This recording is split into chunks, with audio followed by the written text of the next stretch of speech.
Hello guys, അപ്പോൾ എനിക്കിന്ന് ഉച്ചയ്ക്ക് കറി വയ്ക്കാനായിട്ട് ഈ ഒരു ഐറ്റം കിട്ടിയിട്ടുണ്ട്. കണ്ടാൽ മത്തങ്ങയുടെ ഒരു ഷേപ്പ് ഉണ്ടെങ്കിലും ഇത് മത്തങ്ങയല്ല. അപ്പോൾ ഇതിൻ്റെ പേരറിയാവുന്നവർ എനിക്കൊന്ന് കമൻറ്റ് ചെയ്യണേ. അപ്പോൾ ഇതെനിക്ക് കിട്ടിയത് നമ്മുടെ തൊട്ടപ്പുറത്തുള്ള വീട്ടിൽ നിന്നാണ്. അപ്പോൾ എനിക്ക് കണ്ടിട്ട് കഴുത്തങ്ക പോലുള്ള കഴുത്തങ്കയുടെ ഒരു വിഭാഗത്തിൽപ്പെട്ട എന്തോ ഒരു സംഭവമാണെന്ന് തോന്നി. അപ്പം ഞാനും ഇത് ആദ്യമായിട്ട് കാണുന്നത് കൊണ്ട് തന്നെ ഇതിൻ്റെ പേരൊന്നും എനിക്കറിയില്ല. അത്യാവശ്യം നല്ല വലിപ്പവും നല്ല വെയിറ്റും ഉള്ളൊരു കാ തന്നെയാണ്. പിന്നെ ഇത് വെച്ച് ഞാൻ മെഴുക്കുരട്ടി ഉണ്ടാക്കാമെന്നാണ് വിചാരിക്കുന്നത്. അപ്പോൾ അതിന് വേണ്ടിയിട്ട് നമ്മുടെ മുറ്റത്ത് തന്നെ നിൽക്കുന്ന കുറച്ച് ഈ ഉണ്ട കാന്താരി മുളക് പറിച്ചെടുക്കുന്നുണ്ട്. നമ്മൾ വീടിൻ്റെ മുറ്റത്ത് തന്നെ 3-4 മൂടി ഇങ്ങനെ നട്ടിട്ടുണ്ട്. അപ്പോൾ നല്ല എരിവുള്ളത് കൊണ്ട് തന്നെ 2-3 എണ്ണത്തിൻ്റെ ആവശ്യമേ നമുക്ക് വരുന്നുള്ളൂ. അപ്പോൾ നമുക്ക് ഈ കായ ഒന്ന് കട്ട് ചെയ്ത് നോക്കാം.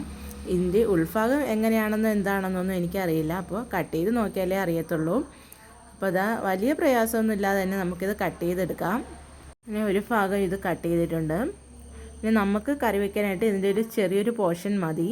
അപ്പോൾ അടുത്ത സൈഡും കൂടെ ചെറുതായിട്ടൊന്ന് കട്ട് ചെയ്തെടുക്കുന്നുണ്ട്. അപ്പോൾ ഇത് വെച്ചിട്ട് വേറെ എന്തെങ്കിലും ഡിഷസ് ഉണ്ടാക്കാൻ പറ്റുമെങ്കിൽ അതും കൂടി ഒന്ന് കമൻറ്റ് ചെയ്യണേ. അപ്പോൾ ഇതാ ചെറിയൊരു പീസ് ഞാൻ കട്ട് ചെയ്തെടുത്തിട്ടുണ്ട്. അപ്പോൾ ഇതിൻ്റെ ഉൾഭാഗം വരുന്നത് ഇങ്ങനെയാണ്. ഇതിൻ്റെ കുറച്ച് ഭാഗം മാത്രമേ നമുക്ക് കറി വയ്ക്കാനായിട്ട് കിട്ടത്തുള്ളൂ. കൂടുതലും വിത്താണുള്ളത്. പിന്നെ ഇതാ അതിൻ്റെ ആ തൊലിയൊക്കെ ഒന്ന് ഞാൻ ചെത്തി വൃത്തിയാക്കി എടുക്കുന്നുണ്ട്. പിന്നെ ഇതാ ഉൾഭാഗത്തുള്ള ആ വിത്തും കൂടിയൊക്കെ ഒന്ന് കട്ട് ചെയ്ത് മാറ്റുന്നുണ്ട്. നമുക്ക് വളരെ ചെറിയൊരു ഭാഗം മാത്രമേ ഇതിൽ നിന്ന് കറി വയ്ക്കാനായിട്ട് കിട്ടത്തുള്ളൂ. കാണുന്ന അത്രയും വലുപ്പത്തിനുള്ളതൊന്നും കിട്ടത്തില്ല. അപ്പോൾ ഇത് നന്നായിട്ടൊന്ന് കഴുകി വൃത്തിയാക്കി എടുക്കുന്നുണ്ട്. ഇത് വെച്ചിട്ട് ഞാൻ മെഴുക്ക് വരട്ടിയാണ് ഉണ്ടാക്കാൻ പോകുന്നത്. അപ്പോൾ നല്ലോണം ഒന്ന് കഴുകി വൃത്തിയാക്കി എടുത്ത് ഇനി ഇതിനെ ചെറിയ പീസുകളായിട്ടൊന്ന് കട്ട് ചെയ്തും കൂടി എടുക്കണം.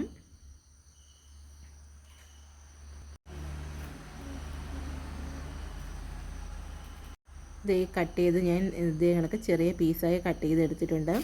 പിന്നെ ഇതിന് വേണ്ടിയിട്ട് ഇത് 2 സവാള, ചെറിയ സവാള കൂടി ഒന്ന് നീളത്തിൽ കട്ട് ചെയ്തെടുത്തിട്ടുണ്ട്. പിന്നെ നല്ല എരിവുള്ളതുകൊണ്ട് ഒരു മുളകേ ഇടുന്നുള്ളൂ. പിന്നെ ഒന്ന് ചട്ടി ചൂടാക്കാൻ വച്ചിട്ടുണ്ട്.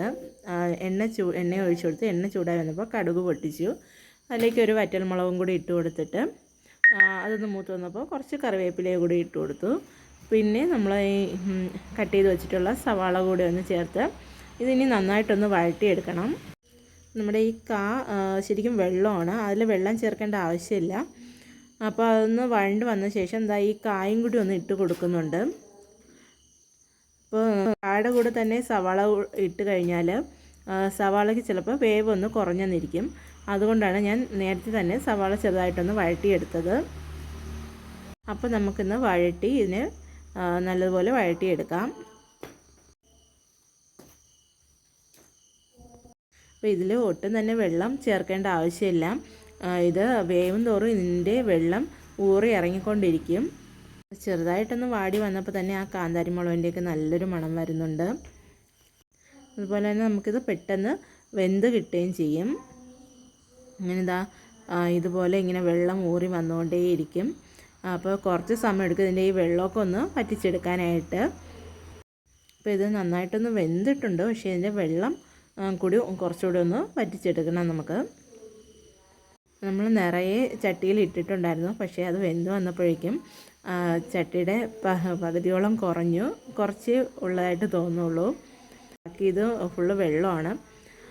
നല്ലതുപോലെ നമുക്കിത് വഴണ്ട് കിട്ടിയിട്ടുണ്ട്. പിന്നെ ഇതിലേക്ക് വേണമെന്നുണ്ടെങ്കിൽ കുറച്ച് തേങ്ങ ചിരണ്ടിയതുകൂടെ ചേർത്ത് കൊടുക്കാം. ഞാനിവിടെ അതൊന്നും ചേർക്കുന്നില്ല.